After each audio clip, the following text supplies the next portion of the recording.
आगामी विधानसभा निवडणुकीकरिता अमरावतीच्या दर्यापूर मतदारसंघामध्ये महाविकास आघाडीच्या वतीने उमेदवारी मिळावी यासाठी उद्धव बाळासाहेब ठाकरेची शिवसेना ही आग्रही आहे। मलाच उमेदवारी मिळावी यासाठी सर्वच उमेदवार ताकदीने कामाला लागलेले आहेत।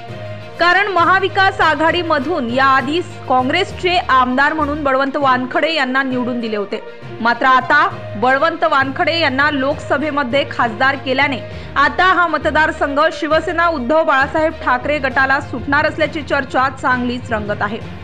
या संपूर्ण विषयासंदर्भात शिवसेनेचे जिल्हा प्रमुख सुनील खराटे यांच्याशी खास बातचीत केली आहे। जनविकास न्यूजचे मुख्य संपादक किरण होले यांनी दर्यापूर मतदारसंघात सध्या चर्चा आहे की दर्यापूर मतदारसंघ हा उद्धव बाळासाहेब ठाकरे गटाला सुटणार आहे आणि दुसरीकडे काँग्रेस सुद्धा त्या ठिकाणी दावा करत आहे। काय सांगाल?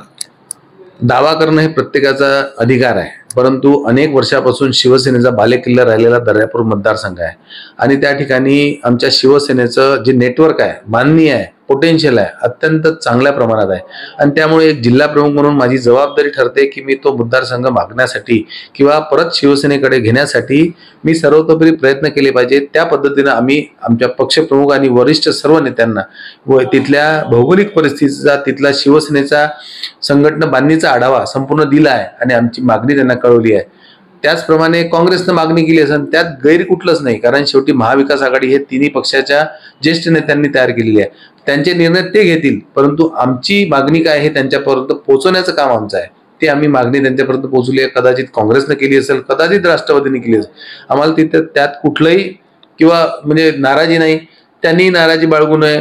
ज्या व्यक्तीला मिळेल, म्हणजे महाविकास आघाडीमध्ये शिवसेनेला मिळालं तर निश्चित त्यांनी काम करावं, त्यांना मिळाले तर आम्ही एवढंच प्रामाणिकपणे काम करू, कारण उद्धव साहेब आमचे पक्षप्रमुख आहेत, त्यांनी घेतलेला निर्णय आमच्यासाठी सर्वतोपरी आखरी फायनल असते। तर आमचा तिथला नेटवर्क, आमचे उमेदवार, अनेक सक्षम उमेदवार त्या ठिकाणी आहे आणि निश्चित आम्हाला तिकीट मिळाली तर आम्ही त्या ठिकाणचा उमेदवार निश्चित निवडून आणू शकतो असा आम्हाला ठाम विश्वास आहे।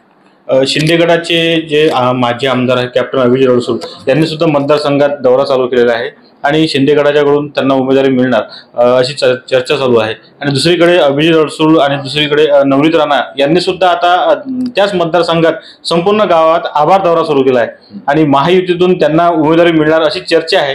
अभिजित अडसूळ यांनी वक्तव्य केलं आहे की जर नवनीत राणांना भाजप तिकीट देत असेल तर दर्यापूरच नाही तर संपूर्ण महाराष्ट्रात शिवसेना विरुद्ध भाजप अशी लढत होणार। तो त्यांचा वैयक्तिक प्रश्न आहे, त्यांनी काय बोलावं एकमेकाबद्दल ते त्यांनी ठरवलं पाहिजे।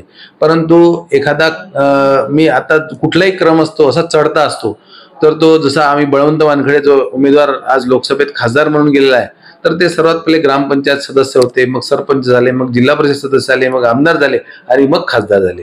आता कोणाला उलटा क्रम लावायचा असेल तर मी खासदार होती बा नाही पडली तर मग तिथला जो कोणी काम करणारा उमेदवार त्याच्या पोटावर पाय देऊन मी तिथं उमेदवारी मागणार, म्हणजे उतरता आलेख। मग उद्या तिथं पडल्यावर जिल्हा परिषद सदस्याची तिकीट मागतील काय, असाही प्रश्न लोकांच्या मनात उत्पन्न होईल। आणि कार्यकर्ता कुठलाही एखाद्या ठिकाणी मन लावून काम करतो पक्षासाठी, तर त्याची भावना असते की बा भविष्यात मलाही तर संधी मिळाली पाहिजे माझ्या कामाला बघून। जर त्या ठिकाणी अतिक्रमण असं होत असेल, कारण दर्यापुरात अनेक सक्षम उमेदवार आहेत, सर्वच पक्षात आहे, म्हणजे मी असं म्हणणार नाही की बा आमच्याचकडे आहे, इतर पक्षातही आहे। तर त्या सक्षम उमेदवारावर बाहेरच्या कुठलाही उमेदवार लादला तर त्याच्यावर अन्याय होईल। तर तिथली जनता या आतापर्यंत या सगळ्या गोष्टी सहन करू नये, परंतु आता सहन करतील असं मला वाटत नाही। आमचा उमेदवार हा 100% तिथला असेल, लोकल असेल, म्हणजे दर्यापूर मतदारसंघात वास्तव्य करणारा असेल आणि तो तिथल्या लोकांसाठी या अगोदरपासून अनेक वर्षापासून काम करणारा असेल। त्यामुळे निश्चित त्या ठिकाणी आमचा उमेदवार सर्वांच्या पसंतीस पडेल आणि त्याला लोक निवडून देतील। धन्यवाद। अशाच वेगवान घडामोडी पाहण्यासाठी आमच्या चॅनलला लाईक व सबस्क्राईब करायला विसरू नका।